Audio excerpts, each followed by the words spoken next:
Hello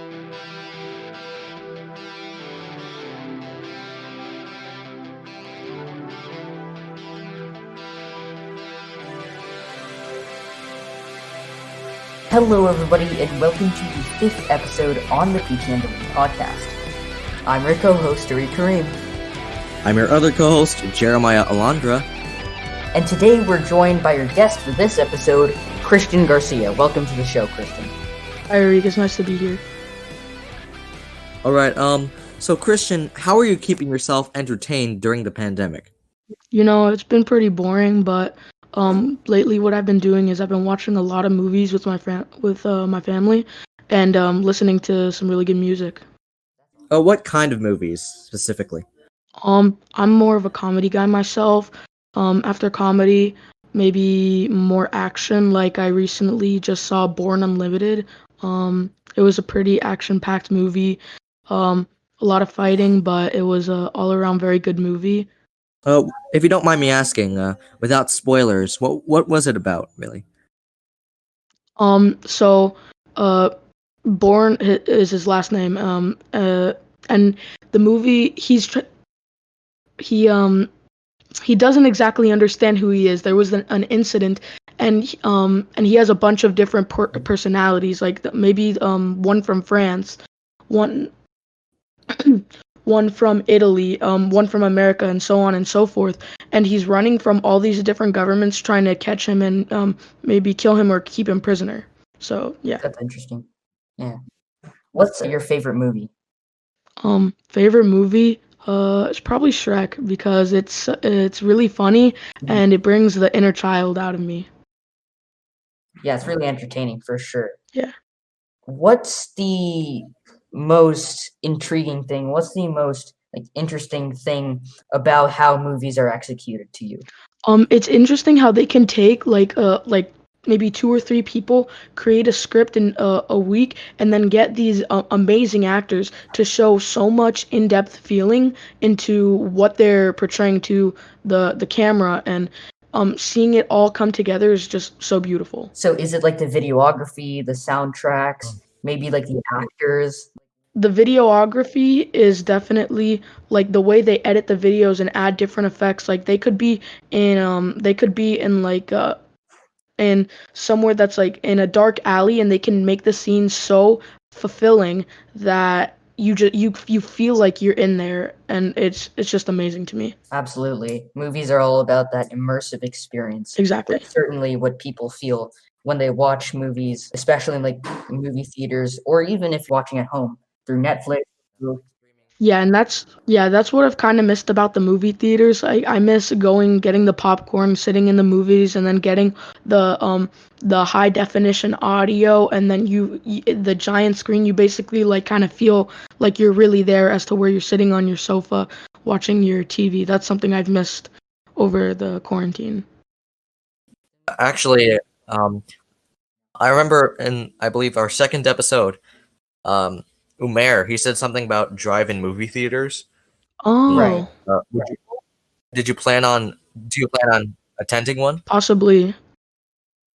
I haven't heard much about them near here, but that might be something good to look into. It's very popular nowadays. Yeah, with the social distancing. And just a friendly little reminder, just like Jeremiah was saying, we did cover a little bit about movies and drive-in movies in our second episode, so if you haven't already, you should probably go watch that. It was a very great episode. So, on the topic of movies, who's your favorite actor? There's so many of them. Maybe some of the Marvel franchise one, as an Endgame. Maybe Robert Downey Jr. because he's one of the most original actors in the Marvel series. Robert Downey Jr. and Chris Evans, whenever they play their role, it's so they put so much emotion and feeling into it, like in Endgame. I don't want to give any spoilers, but it was such a heartfelt movie watching it, and it was kind of sad watching it because of how much emotion they had put into it. Absolutely. Not kind of similar to movies, but what? And you mentioned earlier, what kind of music are you into, really? Right now, I'm into more hip hop, pop, and um, just R&B. Oh, that's pretty cool. Are there any specific soundtracks, like, in movies that you're into? For me personally, I really enjoyed the Black Panther soundtracks. There was a lot of good ones, like, produced by Ludwig Göransson. He's a very famous music producer. I don't know about you guys, but, what are your favorite soundtracks? And this is a question for you too, Jeremiah. Does it have to be a movie soundtrack? Preferably, but it honestly can be whatever. Up to you. I'm listening to an album right now, Legends Never Die by Juice World. With the recent passing of him, it's meant a lot more, knowing that he's gone and he's most likely not gonna make another album after this. And that they made it seem like that he recently recorded the music with some of the music videos and visualizers because he's dead. It's very impactful. Ah, Yeah. that's yeah, really impactful. About movie soundtracks, I have a different preference between movie soundtracks and the my own personal taste in music. But for movie soundtracks, I think I would go with the Goodfellas soundtrack. If you don't know, Goodfellas is a mafia movie. I'm very into the mafia, and it has that historical feel to it, like 1940s music, Yeah. and it's Mhm. really fitting for the times. I mean, like you have all this like cheerful, cheerful music from the 1940s, but at the same time, in the 1940s, 1950s, 1960s. But you still have all this. It's kind of ironic because there's a lot of killing, there's a lot of death, and a lot of theft, murder, all this. So, but Shows you for like personal music, it shows you what like these societies can do to you. yeah, definitely. But for personal music, 90s hip hop, really hip hop and R&B. Yeah. It really Biggie, if you know him. Yeah, Biggie and Tupac. That was during that time that was like a big thing between those two, Biggie and Tupac. I don't know if you know any of the conspiracies about how either of them died. Some people say that maybe Biggie hired like a hitman to get Tupac, and then one of like Tupac's fans went out to go kill Biggie. Yeah, there's definitely a lot of intrigue around it. There's a lot of conspiracies. That's like a whole topic of its own. Yeah. Well, I don't really agree that Biggie killed Tupac. Right. Just a conspiracy. Just a conspiracy. Biggie and Tupac had like a kind of a very weird relationship. Like a frenemy bond. Like they were friends at some times, but then they were each other's like worst enemies, and they hated each other, and they expressed it in their music and so many different things. But the East Coast West Coast rivalry garnered a lot of money for both the rappers. And they made like such good music during For that sure. time because of the rivalry. So, anything else keeping you entertained during the pandemic? Really? I've also been reading some books. I've been reading How to Kill a Mockingbird. And it's a really For the school thing. yeah, for the school assignment. But it's such an in-depth book, and also about it also has some racism in it too, and that has to do with like current times. I feel like Yeah. On the topic of, what we've been talking about for like the past several minutes now, movies, music, literature, what do you find is in common with these? Because a lot of people have like varying opinions on what people would rather do. Would you rather watch a movie? Would you rather listen to music? Would you rather read a book? But there's a lot in common in my opinion, but I wanted to get your take on it. yeah, it really depends on what you're feeling that day. Like one day, I was kind of like in my room just by myself, and I didn't really want to go out and socialize with my family, so I decided to stay in my room, listen to some music, read some of the book, and maybe like another day I really wanted to be with my family, so then I would watch the movie. So it really depends on which day, but to me I like music a little bit more because it's more expressive, and some artists in their songs they talk about their feelings, what they're doing. That's why I feel it's more like comparable, so I can understand maybe a little bit of what the artist is referring to. So I guess I like music a little bit more than movies and reading, and I can like express myself more through it. Yeah, I totally feel you. So it varies on the emotion. Exactly. Yeah. So delving a little bit more into the topic of music, we touched on it a little bit, but I'd like to continue the conversation. Who's your favorite artist? Who's your favorite music artist?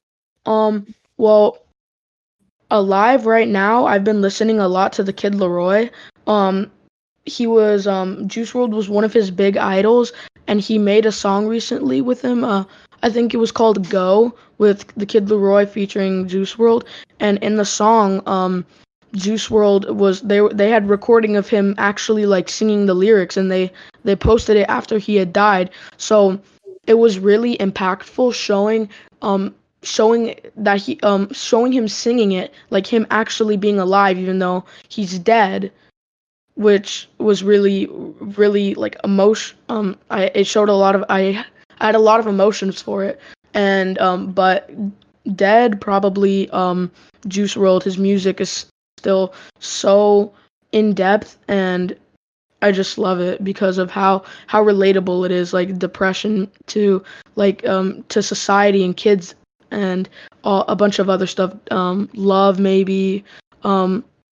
One of his earlier song, "Lucid Dreams," was about I think it was about one of his girlfriends or his ex-girlfriends, and it was yeah, that was kind of comparable. Yeah, it spread like a big message. And like the loss of a loved one. Absolutely, yeah. And so let's talk a little bit about collabs, right? So there's many collabs between music artists. Oh yeah, one of the more recent ones was DaBaby and Roddy Ricch with the song Rockstar, I think. I don't know if you guys had heard that one. Oh yeah, yeah, very iconic. Yeah. Always on the radio. Yeah, that was like one of the big collabs, and I think I'm not sure what happened. There were like two music videos. One was about like police brutality, and the other one was just their music video. Do you guys know anything about that? Not much. I mean, I know a few things. I think they were just trying to make the song relatable, Yeah. especially in a time where police brutality has unfortunately affected many people. I think it was to kind of bring it back to there, like that Right. topic. But yeah, would you consider like that collab between DaBaby and Roddy Ricch? Consider it to be the best? Yeah, I think it was a very interesting song. And I think they could do some pretty good stuff together. Yeah. Would that be your favorite collab, or is there something else you have? My favorite, maybe. I'm not sure because there's been some other pretty good ones like in the past. I think that Roddy Ricch and DaBaby might have been like one of the best collabs I've ever heard so far. That's pretty interesting, man. Interesting topic. Honestly, especially now, I can't stress this enough, but we've already talked about literature with our previous guests. We've now talked about movies and music. They all really send this message in a really meaningful, in a really impactful way, whether it be through videography, whether that be audio, music, soundtracks. Yeah. The intention is always to send a message some way, whether it's made explicitly or implicitly. It's always about like sending a message. And we've seen through various different mediums, like you were just talking about, we've seen this message. We've seen the power of sending a message through music, through movies, through literature in this conversation that we had today. So thank you so much for joining us. I'm your co-host, Arik Karim. I'm your other co-host, Jeremiah Alondra. And this is the 5th episode of PTNW. I'd just like to thank you so much for listening. We've made it through 5 episodes already. Consider subscribing, consider liking, consider sharing with others, and that's going to wrap up today's episode. Thank you so much once again for listening.